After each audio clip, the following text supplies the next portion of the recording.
Terungkap, inilah dua agenda Sinteyong di Belanda. Informasi bola selanjutnya, Ole Romeni, calon striker timnas Indonesia yang disebut akan dijemput oleh Sinteyong. Dan yang ketiga, Jero Ridwan selangkah lagi di naturalisasi timnas Indonesia, PSSI pun bergerilya.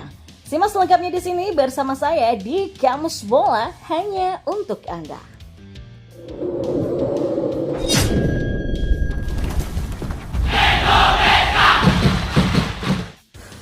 Ya, pelatih timnas Indonesia Sinteyong berencana pergi ke Belanda jelang tim Garuda versus Vietnam. Saat ini Sinteyong masih berada di Korea Selatan usai mengawal timnas Indonesia di Piala Asia 2023. Dan diketahui tim Garuda terhenti di babak 16 besar turnamen itu. Namun pelatih berusia 53 tahun itu tetap memikirkan timnas Indonesia di sela liburannya. Dia bercerita soal proses pengembangan pemain naturalisasi di timnas Indonesia. Soal naturalisasi kami coba melirik pemain yang berdarah Indonesia ya. Jadi memang kan menurut saya ada pemain yang lebih baik. Kalau dicermati ini tidak mudah. Hampir tidak ada pemain naturalisasi ras campuran yang bermain untuk tim, kata Sinteyong. Ya, Sinteyong memang diketahui senang menggunakan pemain-pemain naturalisasi. Beberapa pemain yang sudah menjadi andalan diantaranya adalah Elkan Baggett, Ivar Jenner sampai Sandy Wallace. Selain mencari pemain berdarah Indonesia lain di luar negeri, Sinteyong juga berencana mengecek kondisi para pemain naturalisasi. Shin mengungkapkan akan terbang ke Belanda dalam waktu dekat. Saya berencana untuk segera berangkat ke Belanda dan tinggal selama sekitar 2 minggu untuk memeriksa kondisi mereka. Pemain ras campuran sekali lagi, ucapnya.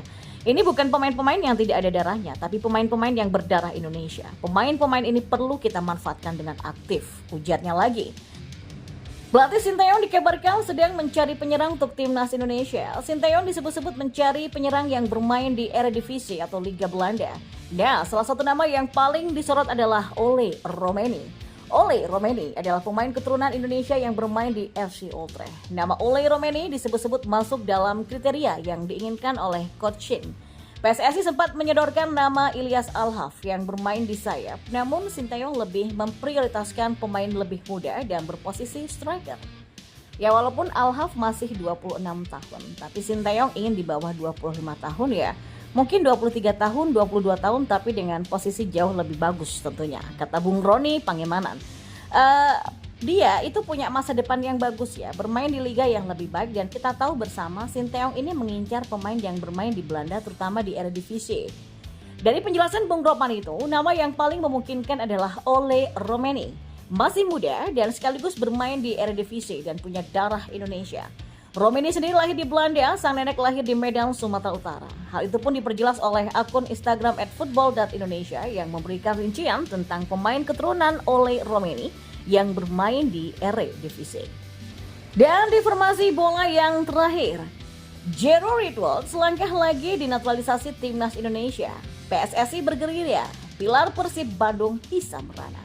Ya, merujuk hal itu, potensi terjadinya proses naturalisasi Jero ditengarai bakal berjalan cepat. Dan tentu saja, jika hal itu benar adanya direalisasikan, maka dapat dipastikan lini tengah timnas Indonesia bakal semakin kuat lagi. Dan meski begitu, masuknya Jero juga berpotensi memberikan catatan khusus bagi pelatih timnas Indonesia, Sinteyong. Bagingan, satu pemain disinyalir bakal menjadi tumbal kedatangannya.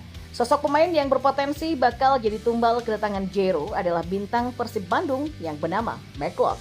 Ya, nama McLeod disinyalir bakal semakin tenggelam dari persaingan perebutan tempat utama di lini depan. Terlebih di Piala Asia kemarin, McLeod sudah tergeser perannya dari tim utama oleh Ivar Jenner dan juga Justin Hubner. Dan ini adalah ulasan selengkapnya. Yang pertama adalah proyeksi jangka panjang. Nah, profit pertama berkaitan dengan usia Jero yang terbilang masih sangat muda. Ia kelahiran Haarlem pada 9 September tahun 1996 atau saat ini usianya menginjak 27 tahun. Usia matang yang bisa dimanfaatkan timnas Indonesia untuk jangka panjang pastinya. Yang kedua, pengalaman mahal bermain di 2 liga besar dunia. Profit kedua yang bisa dirasakan timnas Indonesia jika benar menaturalisasi Jero adalah pengalamannya bermain di Liga Inggris dan Belanda. Tercatat, Jero pernah memperkuat Ajax Amsterdam dan terkini Crystal Palace. Jero sendiri mulai karirnya di Ajax Amsterdam pada tahun 2014 silam. Ketika itu, pemain berambut kribo ini diorbitkan dari Ajax U19. Dan selang 3 musim kemudian, bakat Jero tercium oleh klub Premier League yaitu Crystal Palace. Dan 6 musim Jero bermain untuk Crystal Palace.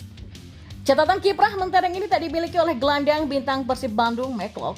Kiprah Eropa Mac di Catatan kiprah mentereng ini tak dimiliki oleh gelandang bintang Persib Bandung yang bernama McLeod.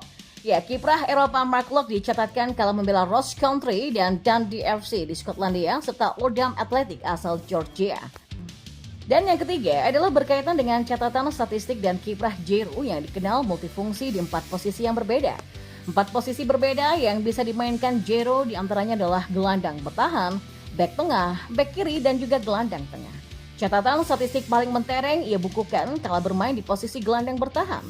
Jero sendiri mampu membukukan 82 pertandingan dengan raihan 4 gol dan 2 assist. Dan berikut adalah catatan statistik Jero di beberapa posisi yang berbeda. Yang pertama, gelandang bertahan dengan jumlah 82 pertandingan. Dengan jumlah 82 pertandingan, 4 gol dan 2 assist. Yang kedua, sebagai bek tengah dengan 68 pertandingan, 2 gol dan 2 assist. Yang ketiga, sebagai bek kiri dengan 41 pertandingan, 2 gol dan 2 assist. Dan yang keempat, sebagai gelandang tengah dengan 17 pertandingan. Untuk catatan statistiknya, yang pertama, Ajax Amsterdam dengan 93 pertandingan, 3 gol, 3 assist, 12 kartu kuning dan 6.373 menit bermain. Yang kedua, di Crystal Palace dengan 91 pertandingan, 3 gol, 1 assist, 5 kartu kuning, dan 4.333 menit bermain. Yang ketiga, di Ajax Amsterdam U21 dengan total 23 pertandingan, 1 gol, 2 assist, dan 2.001 menit bermain. Dan yang keempat, di Ajax Amsterdam di U19 yaitu 17 pertandingan, 1 assist, dan 523 menit bermain. Dan yang kelima di Crystal Palace U21 dengan 3 pertandingan dan 270 menit bermain. Kemudian yang keempat, mental juara. Nah, yang keempat berkaitan dengan catatan prestasi yang selama ini sudah dicatatkan oleh Jero. Tercatat 3 gelar di 3 kelompok usia berbeda dengan satu tim yang sama, yakni Ajax Amsterdam berhasil dibukukan oleh Jero Ritwald. Dan paling bergengsi tentu saja raihan gelar juara Liga Belanda pada musim 2013-2014. Catatan prestasi ini belum pernah direngkuh oleh McLeod. Dan meski sejatinya yang merupakan pemain jebolan FC Utrecht U21.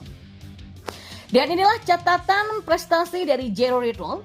Yang pertama di Liga Belanda 2013-2014. Yang pertama di Liga Belanda 2013-2014 di Ajax Amsterdam. Yang kedua, Liga Belanda U17 2013 di Ajax Amsterdam U17. Dan yang ketiga, di Liga Belanda U19 2014 masih di Ajax Amsterdam U19.